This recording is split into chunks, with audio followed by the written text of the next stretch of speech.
हे hello guys, welcome to my channel. तर काय चाललंय सगळ्यांचं. तर आज आम्ही बघा काय बनवतोय. तर आज आम्ही सँडविच बनवणार आहे. म्हणजे त्याला कोण कोण पॅटीस पण बोलतं. तर इथे मी 5 बटाटे शिजवून स्मॅश करून घेतलेले आहेत.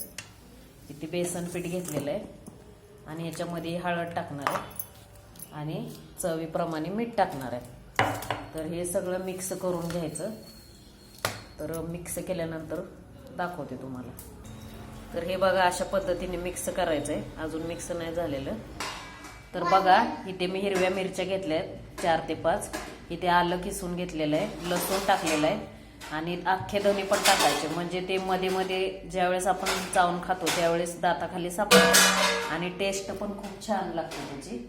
आणि ही कोथिंबीर आहे, ही कोथिंबीर पण स्वच्छ धुवून घेतलेली आहे. तर ही ह्याच्यामध्ये टाकायची आणि ह्याच्यामध्ये थोडंसं मीठ टाकायचं. बघा जास्त नाही टाकायचं, नंतर टाकायचं. आणि इथे मी तळण्यासाठी मिरच्या पण चिरून घेतलेल्या आहेत. तर ह्या मी फ्राय करणार आहे तेलामध्ये. आणि इथे पीठ कसं मिक्स करून घेतले बघा. आणि इथे ब्रेडचा पोळा पण आहे सँडविचसाठी. तर बघा हे सगळं मी बारीक असं छान मिक्सरला वाटून घेतलेलं आहे. तर मी इथे मध्ये मध्ये दाताखाली शेंगदाणे सापडतील अशा हिशोबाने थोडेसे खलबत्त्यामध्ये थोडंसं ठेचून घेतलेले. तर हे खूप छान लागतं, तुम्ही पण करून बघा. तर इथे बघा मी कढई तापत ठेवलेली आहे.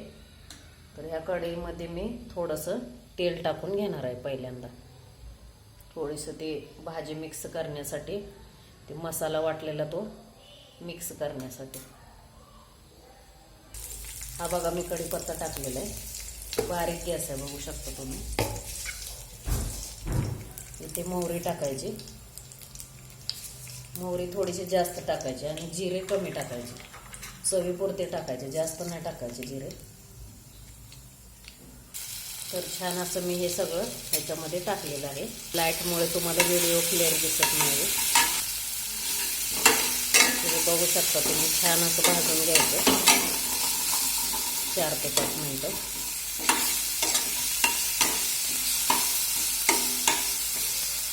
तर मी इथे थोडीशी धना पावडर आणि हळद पण टाकले. तर इथे बघा मी बटाटा टाकलेला आहे मिक्स करण्यासाठी, स्मॅश केलेला आहे. तर बघा छान अशी भाजी तयार आहे. तर कशी वाटते तुम्हाला नक्की सांगा. तर हे आता मी ब्रेडला लावून घेणार आहे. तर हे बघा मी मिरच्या इथे तळायला टाकल्यात छान अशा. इथे मी भरून घेतलेलं आहे. तर मी आता हे सगळं कट करणार आहे. तर हे बघा मिरच्या मी इथे तळून घेतलेल्या आहेत. आम्हाला अशाच करपलेल्या जरा आवडतात. तर हे बघा अशा पद्धतीने मी हे कट करून घेतलेले आहे. तर ह्याच्यामध्ये भाजी आहे. तर आता हे मी ह्याच्यामध्ये बुडवून फ्राय करणार आहे. तर हे बघा असं बुडवायचं आहे. हे ह्याच्यामध्ये बुडवून, आणि पीठ जास्त घट्ट पण नाही करायचं, कारण जास्त घट्ट केलं ना तर ते असं जाड जाड लागतात. तर हे बघू शकता तुम्ही कसं आहे. तर बघू शकता तुम्ही छान असे हे तयार होतात. तर कमेंटमध्ये मला नक्की सांगा कसे झालेत. आणि सगळ्यात महत्त्वाचं, व्हिडिओला लाईक करा, शेअर करा, सबस्क्राईब करायला विसरू नका. तर तुम्हाला कसे वाटले नक्की सांगा. आणि ते बघा आमची दिव्यांका ताट घेऊन तयार आहे.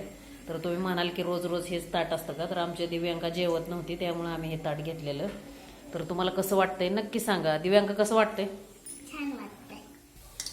तर बघू शकता तुम्ही. तर हे अशा पद्धतीने परत थोडंसं ह्याच्यावरती असं तेल टाकायचं, जेणेकरून खाली चिकटलं नाही पाहिजे, कारण एक बाजू तेलात असते आणि दुसरी बाजू वरती रिकामीच असते. तर त्यामुळे हे असं करायचं आणि फास्ट गॅस अजिबात करायचा नाही. तर तुम्ही बघू शकता कसे झाले ते मला नक्की सांगायला विसरू नका. तर करपवायचे बिलकुल नाही, जसे बाहेर मिळतात आपल्याला रोडला त्या पद्धतीनेच करायचे. तर कसे वाटले सँडविच तुम्हाला नक्की सांगा. चला तर बाय.